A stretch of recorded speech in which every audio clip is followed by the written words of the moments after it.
When I was talking to the mysterious Larcenauts man from last video, he claimed that no VR game has ever done two-handed guns right. That opinion was so bad it inspired me to make this video.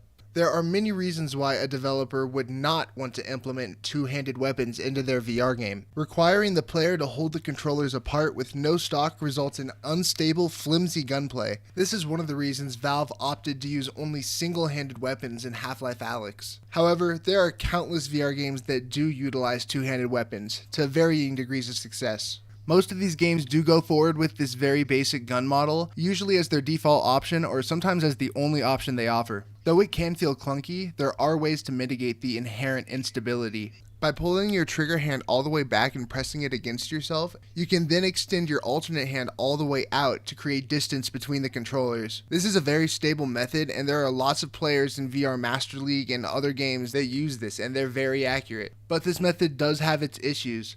So for some games, especially games that try to emulate your whole body, they want you to put your hands in a more realistic position to hold the weapon. In games where it does work, it tends to bring the sight of the gun too close to your face. For some people, these issues are just too much, and they invest in a full gun stock for their VR controllers. On paper, this is a very immersive way to deal with the situation, but using a physical stock actually introduces many more issues that you wouldn't expect. First off, sometimes when you have the controllers in the stock, they don't actually line up properly with the gun in the game, which would force you to hold the stock at an off angle to aim properly. And though some games have the settings to adjust gun stocks, many don't. But the biggest issue with physical stocks is the inconvenience that it adds to every single other aspect of VR. Simple tasks like reloading, pulling something off your chest or back, or switching to your sidearm are all now much more complicated when you involve a stock. Though it is true that with practice, you can get very quick at detaching your controllers when necessary, especially if you got one of those very nice magnetic stocks. But what about the rest of us that don't want to spend $100 on a gun stock we might not even like? Well, there's good news and there's bad news.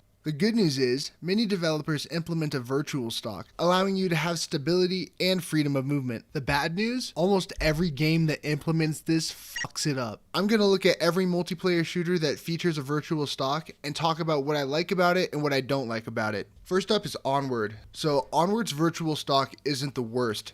This game uses a pretty common style of virtual stock, where when you pull your trigger hand into your shoulder, the gun pretty much just attaches to your body. Then the gun is mostly just influenced by your front hand. I say mostly because it is very easy to accidentally tilt your weapon left or right in this game.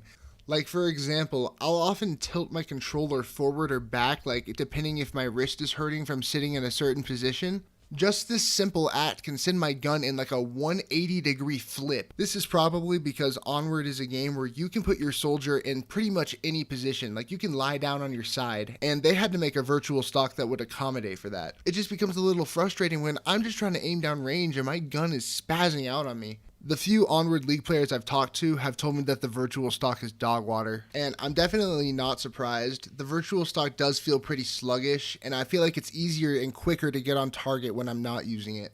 Alright, the next game I'll talk about is Contractors. Contractors has a very similar virtual stock to ONWARD, where you pull the gun close to your body and it locks into your shoulder. However, they managed to make it feel even more unstable than ONWARD. There's even more influence on the gun on your back right hand than in ONWARD. Like, why? You can't even get on the ground and like get on your side in this game. Why does your backhand have so much influence? This type of virtual stock that Contractors and ONWARD use, even though it's common, it's my least favorite by far. I think it's extremely clunky, and I think it's very telling that the people who take these games seriously don't use it. Up next, I'm going to talk about Pavlov. Now, I know I fanboy this game a lot, but stick with me for a sec. This game is the only game to have ever made a virtual stock correctly. The devs added a third point of connection on your weapon that feels like it's a bit further back than your shoulder.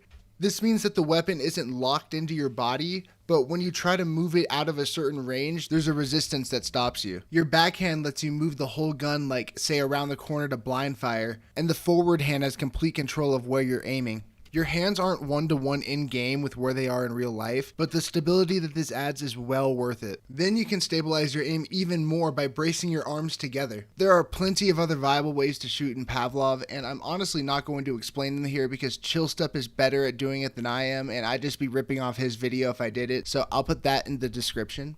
But my personal favorite method is fully extending my left arm and then pushing my right hand and my right controller into my left arm for stability. And unlike Onward, most of the League players in Pavlov use the virtual stock and would recommend that you use it too. Pavlov has really spoiled me.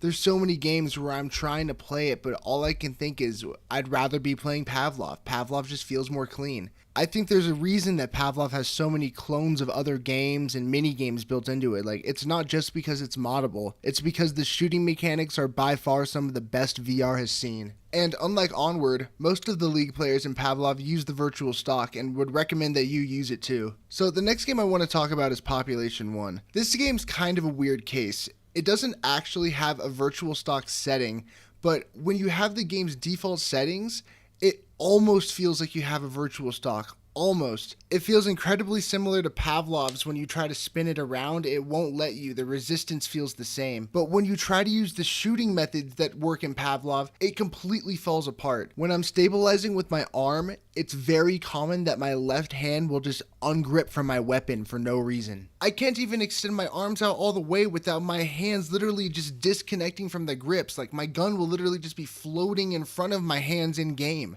The inconsistency with the front grip honestly makes this method unusable. When I use my shoulder for stability and I extend my left arm, I still get the same issues with my left hand ungripping from my weapon. The only way I've been able to fix this is by holding my arm in at an awkward angle with no real way to stabilize my left arm. In every other game so far, adding distance between your controllers gave you more stability. In this game, it doesn't let you. It wants you to hold your hands close together. They do have an interesting setting where you can choose which hand influences the weapon more. I fiddled around with this and I found no setting that feels good. I just kept it all on default.